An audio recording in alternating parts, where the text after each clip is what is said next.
Alright, so this is the third part of a series of videos I've been making. I want to look at what each game in the Elder Scrolls series did the best and talk about how it could be learned from and improved upon in the Elder Scrolls 6 or, maybe Elder Scrolls 7 for my grandkids to play.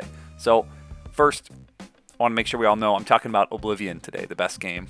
The best Elder Scrolls by far, nothing comes close. Okay, I'm kidding, I love the others too, but I'm an Oblivion fanboy if you've watched any of my videos from my channel. So, just because I get too confused too easily and I want to keep this organized, we're going to be talking about the quests, the open world, and the progression systems. So those are the three things we're talking about. So first, let's go to the quests. The quests in Oblivion there's a lot of absurdity, and that's what makes them cool. First, I want to talk a little bit about just each of these. In Whodunit, you're in the Dark Brotherhood. You go through and you murder a bunch of house guests. I did it on my stream, and it's a great time. Tons of fun. A Shadow over Hackdirt. Going to show you this. You see those eyes?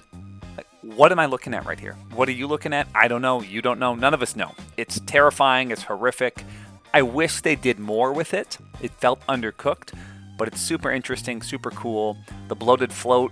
You're on a boat, or you sleep in an inn and you wake up out in the middle of the sea.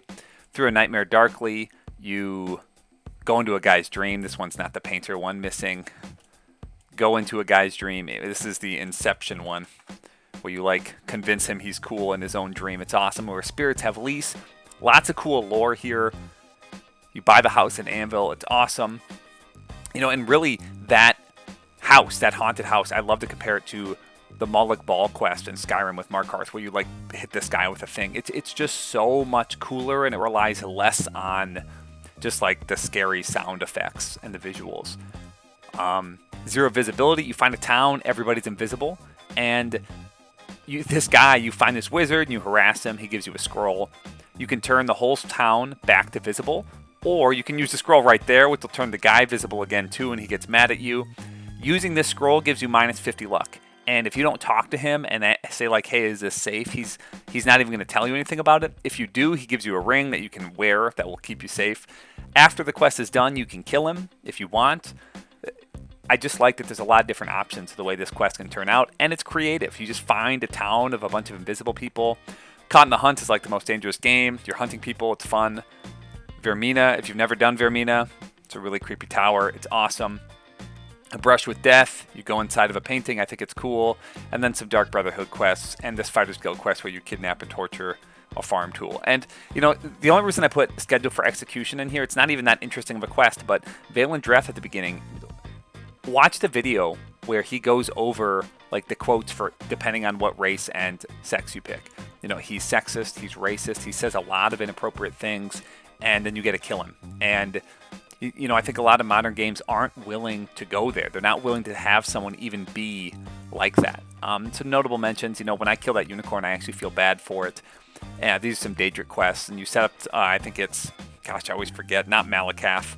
One of the other ones, the Daedric princes, you set up families to kill each other, and it's somehow both morbid, dark, and hilarious. I said both, but those are three things.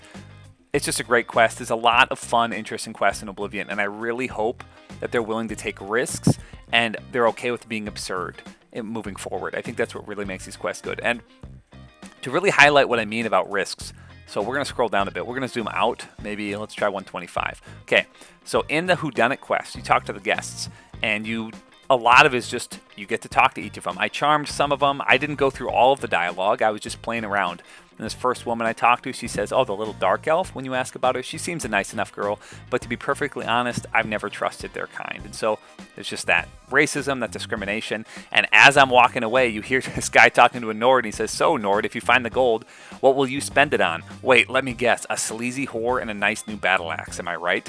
Tons of just offensive things, rude things. Can I be honest with you, my friend? I find Avesi captivating. She possesses a beauty beyond compare. And this is, as we all know, the way every racist describes his girlfriend. It's hilarious, great content. Nels the Naughty is talking about something that happened with a tavern wench. And this dark elf that they're all talking about, she's talking about the way Nels looks at her, and he says, I think he's sweet on me, and if he finds the gold, maybe he'll want some company.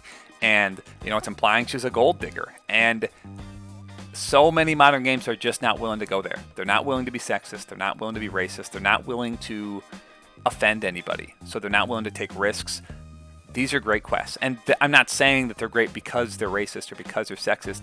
They're great because they're willing to take risks, and they're willing to be absurd, and they're willing to just do what the person who's writing them has in their vision. And they come out great, and I love them. They're awesome. Next, when I say the open world in Oblivion is actually not perfect, but there are 29 way shrines. Do I need to read all this? You can read too. There's 108 different things that give you a buff around the world between way shrines, alien wells, birth stones, heaven stones, and rune stones. And so way shrines, they give you a huge buff. By a huge buff, I mean they cure your disease, they restore all your attributes, they restore your health, and then they give you a minor buff for like 10 minutes. You know, it could be just agility, it could be some strength, it could be luck, and there's a whole bunch of them. They're great. Alien wells, when you find them, they restore 400 magicka, and they give you plus 50 total max magicka for 5 minutes. Birth stones, I have a whole video on all of these. They're like your birth signs. You can only have one at a time. They give you a greater power. It's a 2-minute greater power. Really cool magical stones. Heaven stones are a lot like birth stones, but you're not limited to only having one at a time. You can have all of them, and they each give you a greater power. You know, I love the Joan stone. That increase to acrobatics is just so perfect. I also like to get the Steed stone with the birth stone because you're not missing out on something great from a birth sign. But if you combine the Steed stone and the Joan stone, if you have no idea what I'm talking about, that's fine. But they make you go really fast. It's like 50 speed, 50 acrobatics, I think 30 athletics, and you can jump to places that you normally otherwise never could. The rune stones sadly suck because they summon bound weapon and armor. And I think this is it's important that when you have these things out in the world that they are balanced properly. You know, there is a fine line to walk because if they're too powerful, people will feel like they need to memorize where they are, always go to them before they go to any difficult fight. And so I think they shouldn't be too powerful, and I think Oblivion found a good sweet spot with most of these. The birth stones and heaven stones providing powers that you can use once a day. The way shrines and alien wells providing minor buffs. It's like 10 to an attribute, 50 to magicka. It heals you in the moment, which is really cool too and useful. You know, if you're fighting a bunch of wildlife, you can find that and it will carry you through the fight. The rune stones, they give you bound weapons and armor, and that would be good if bound weapons or armor were any good. I think what it needs to do is just give you better versions of the bound weapons and armor. You know, if you find the right stone, it should give you a bound claymore that just does double normal damage and, you know, just does something crazy. Why not give an enchant that's not normally there? It's really cool, I think. All right, last thing I want to talk about. Well, here, yeah, this is just the tabs for, you know, these are the different magical stones. I wanted to show you the Steed stone. It's a fortify speed and acrobatics by 20. You combine that with the Joan stone, which is acrobatics and athletics by 30. It makes you go really fast. So this Hell Ride ability combined with Joan's shadow is a lot of fun, and you're invisible. And that's alien wells. So last we have progression. Everything you do in this game, everything you do. Well, okay, I'm lying. You see some things that say nothing. Almost everything you do increases a skill. And I think Skyrim moved back from that a little bit, and I think we need to move more in that direction. The progression system, you know, really I wish they'd bring attributes back. I don't think that's ever going to happen. But as long as they have the design philosophy that running, swimming, sprinting, you know, I know you can't sprint in Oblivion, but hopefully you can in future games. Doing all of these things should increase a skill. The more things that you do that increase a skill, the better. And they do have a lot of that in Skyrim. The ones they don't are running, swimming, jumping. Cooking doesn't increase any skills. Skyrim could easily add a survival skill. They could easily add, you know, an athleticism skill that could combine acrobatics and athletics. If they didn't want to add too many, they should add an unarmored skill. Disarming traps should improve. Instead of lockpicking, bring it back as security, and it can include traps. Maybe even setting up traps as part of that. There's a lot more depth and I think interesting concepts that could be added there. Maybe it's the autist in me, but it's definitely a cool system when everything you do increases your some skill of some kind. Okay, enough of this spreadsheet. The last thing I really wanted to talk about that isn't on a list, it's just kind of an honorable mention, but it's shooting fireballs from your dick. So the the gameplay, the combat, you know, it's nothing special in Oblivion, but because enemies can do that, you saw that Dremora shot a fireball at me. They will cast spells. They don't have to like equip their spells. It's not only mages. Also with custom spells, I miss this guy a whole bunch, but it changes the action combat when you have spells. You know, even as an archer, it doesn't matter.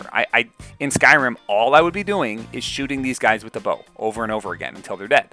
That's it. That's all it could be. Where in this, I hit one with a weakness spell. I hit one with an on-target or an on-touch damage spell to kill them. You can mix and match so many things when you add in custom spells. And just that fact, Skyrim is the only things you can do is shouts.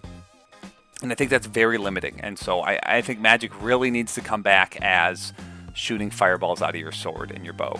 I think that's all I got. Thanks for watching.